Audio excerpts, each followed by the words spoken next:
Oke lo everyone, welcome to Analysis dan update lagi seputar koin kripto. Dan di video kali ini kita akan update seputar Pala Network sesuai dengan yang banyak teman-teman request melalui kolom komentar pada beberapa postingan video saya sebelumnya. Dan buat teman-teman yang mungkin belum tahu buat Pala Network ini project apa, kemudian beberapa detail lain seputar Pala Network ini, itu kalian boleh banget buat mampir ke video pembahasan Pala Network saya yang sebelumnya. Karena di sana saya jelasin detail ya seputar project apa untuk Pala Network ini sampai detail-detail lainnya. So buat teman-teman boleh mampir dulu ke video tersebut dan setelah itu kalian boleh banget buat balik lagi ke video yang sekarang ini. Dan kayak biasa disclaimer dulu bahwasannya video ini juga sama sekali nggak bermaksud buat mengajak teman-teman semua menjual ataupun membeli aset tertentu dan juga sama sekali nggak bermaksud buat mempromosikan aset tertentu. So always do your own research karena this is not financial advice. Dan di sini sedikit intermezzo. Jadi kalau kita coba cek untuk Bitcoin-nya pada kesempatan hari ini, di mana per hari ini ya Bitcoin itu sempat menyentuh di level harga mungkin kalau kita ubah jadi daily teman-teman.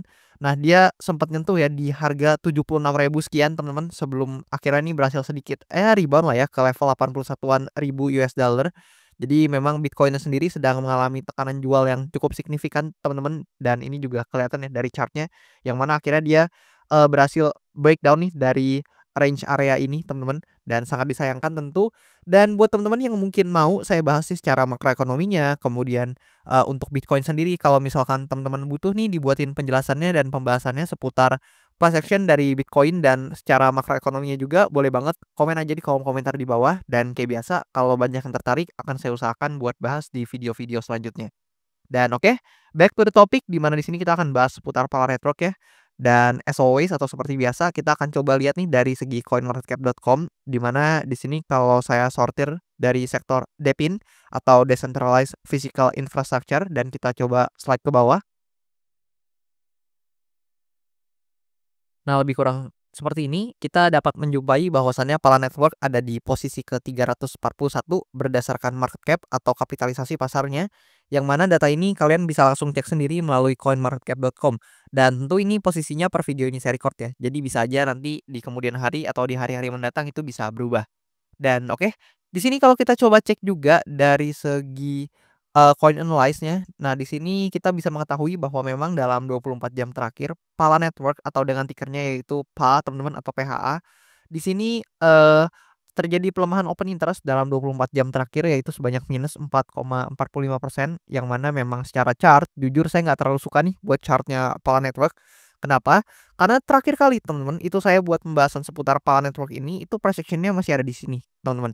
Dan pada saat itu saya katakan bahwasannya ada potensi ya dia untuk testing ke demand areanya yang mana pada saat itu yang terdekat adalah di sini. Dan memang benar kalian bisa lihat di sini ada testing teman-teman dan sempat ada sedikit rebound tapi ternyata rebound itu nggak cukup dan terus membuat harganya terkoreksi ke bawah. Dan kalian boleh cek pada saat itu saya katakan teman-teman di video sebelumnya bahwasannya saya bilang kalau misalkan Pala Network ini justru breakdown dari area ini itu maka Pala Network ini akan menjadi tidak menarik. Kenapa? Karena dia akan kembali nih ke range konsolidasinya atau area konsolidasinya yang saya tandai dengan ini garis biru yang di sini atau channel yang ada di sini. Dan kalian bisa lihat dia masuk lagi ke range konsolidasinya dan ya seperti yang kalian bisa lihat juga di chart ternyata dia langsung lanjut turun ke bawah teman-teman. Dan ya kalian bisa lihat sekarang Pala Network itu ada di demand area ini atau Pala Network berada di ya mendekati demand zone yang ada di sini dan demand zone ini adalah demand zone sebelumnya yang menahan pergerakan Pala Network berkali-kali. Dan oke, di video ini juga saya akan coba kasih outlook ke teman-teman atau perspektif saya seputar pergerakan yang mungkin akan terjadi selanjutnya untuk Pala Network ini, tapi tentunya ini sama sekali bukan financial advice dan jangan dianggap sebagai ajakan jual beli sama sekali, teman-teman. Kalian juga harus riset mandiri, harus do your own research. Jadi, kemungkinan pertama dari pergerakan Pala Network yang mungkin terjadi ke depannya adalah maybe ya, ini teman-teman bisa aja melihat suatu rebound yang terjadi. Let's say kalau dia bergerak kayak gini, teman-teman, bisa aja teman-teman melihat dia sedikit rebound dan mungkin dengan target supply area di atasnya. Kenapa? Karena yang menarik sebenarnya adalah demand zone di sini itu demand zone yang kita belum pernah melihat harga Pala Network ini berada di bawahnya. Seperti yang kalian lihat di sini, teman-teman. Dimana kalau kalian notice ya di sini beberapa kali tertahan, teman-teman, dan kita belum pernah bermain atau breakdown di bawah demand zone yang ada di sini. Which means kita dikasih sign nih bahwasannya demand area ini adalah demand area major di mana banyak orang-orang yang tertarik untuk membeli atau mengakumulasi dari pala network ini. Dan I think ya, memang demand area ini menjadi salah satu area yang menarik dengan, quote on quote risk to reward ratio juga yang menarik. Tapi tentu saya nggak sama sekali advice teman-teman buat melakukan aksi tertentu, jadi teman-teman harus do your own research sendiri. Dan jujur ya, menurut saya pribadi ini adalah area demand zone yang menarik buat teman-teman pantau, apalagi buat kalian yang memang punya barangnya ataupun berencana nih buat transaksi di Pala Network ini. Jadi, untuk probability pertama ada potensi ya, dia buat coba testing lagi ke supply areanya if kita bisa ngelihat nih ada rebound yang cukup masif terjadi di Pala Network ini di kisaran demand zone di sini. Itu untuk kemungkinan pertama, namun yang teman-teman perlu notice adalah Pala Network ini udah balik lagi teman-teman, jadi pergerakannya secara momentum juga cenderung bearish teman-teman, sorry. Dan ya kalian bisa notice ya bahwasannya jika dengan pergerakan atau momentum pasar yang cenderung bearish seperti ini, di sini ada potensi buat Pala Network ini ter-breakdown dari demand areanya, dan if ini terjadi, jujur based on POV saya, Pala Network ini sama sekali nggak menarik karena dia akan ada nih kemungkinan atau potensi dia akan turun ke level-level harga selanjutnya, dan which means kita akan ya melihat Pala Network mungkin ada di level harga yang lebih rendah lagi dari titik harga sekarang, dan secara bias juga teman-teman pasti bisa menyimpulkan bahwasannya bias pelaku pasar akan cenderung bearish nih ke Pala Network ini.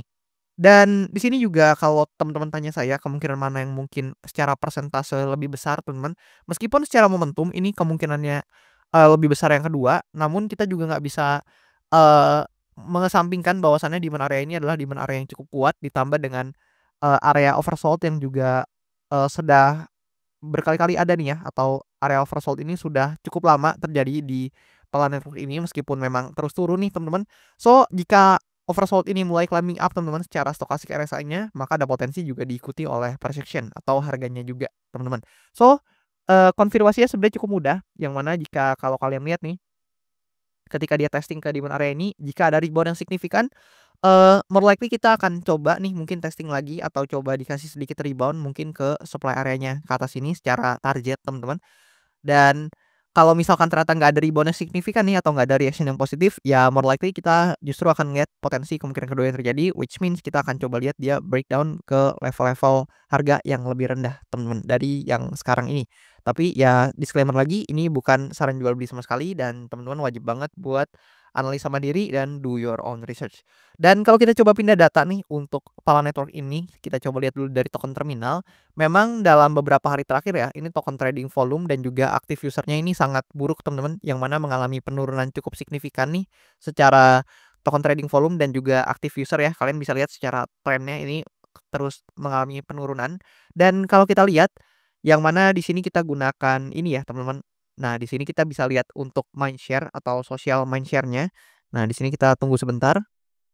Nah, seperti yang teman-teman lihat di sini udah muncul untuk social mindshare-nya, dan kalau kita slide ke bawah maka kita akan menemukan, narasi Depin ini sepertinya belum mendapat sorotan kembali seperti sebelum-sebelumnya, di mana pada saat itu Depin ini cukup besar ya untuk persentasenya ketika memang render dan berbagai Depin lain itu memang perform teman-teman.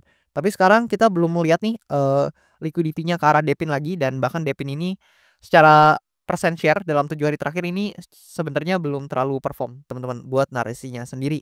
Dan kalau kita coba cek ya dari chainbroker.io, di sini teman-teman bisa mengamati bahwasannya buat Pala Network ini di back atau ada banyak juga venture capital yang berinvestasi di Pala Network ini seperti yang teman-teman lihat.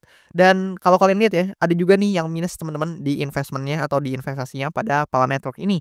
Dan berdasarkan analytics teman-teman ya, kalau kita coba pindah lagi ke analytics, ya sebenarnya Pala Network ini di Q1 sangat menunjukkan performance yang kurang baik teman-teman justru di Q1 ini, yang mana kalian bisa lihat minusnya 71,5%.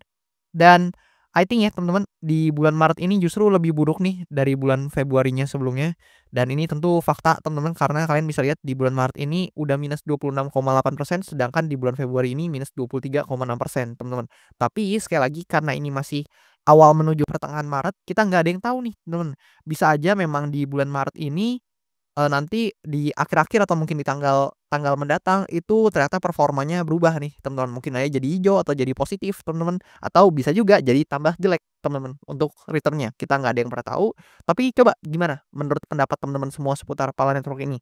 Boleh banget komen di bawah. Dan satu data lagi yang mau tunjukin ke teman-teman, di mana di Q2 ini sepanjang sejarah Pala Network ini ada, ini adalah kuartal terburuknya di mana dia nggak pernah hijau, teman-teman, di Q2 secara return.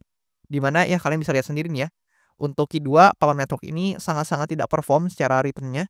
So, let's see ya Pala Network ini ke depannya gimana, apakah bisa perform lebih baik atau justru bakal makin jelek atau secara return semakin buruk. Feel free tulis pendapat kalian di kolom komentar di bawah, dan jangan lupa buat teman-teman yang mau request analisa koin tertentu atau pembahasan tertentu, boleh banget komen aja di kolom komentar di bawah, dan nanti kalau misalkan banyak yang tertarik akan saya usahakan buat bahas cepatnya. Dan juga buat teman-teman jangan lupa juga, kalian boleh nih buat follow Instagram account saya dengan username tertera, dan nantiin konten-konten investasi yang bakal saya deliver di sana. Dan lebih kurang kayak gitu teman-teman buat analisa Pala Network pada kesempatan kali ini.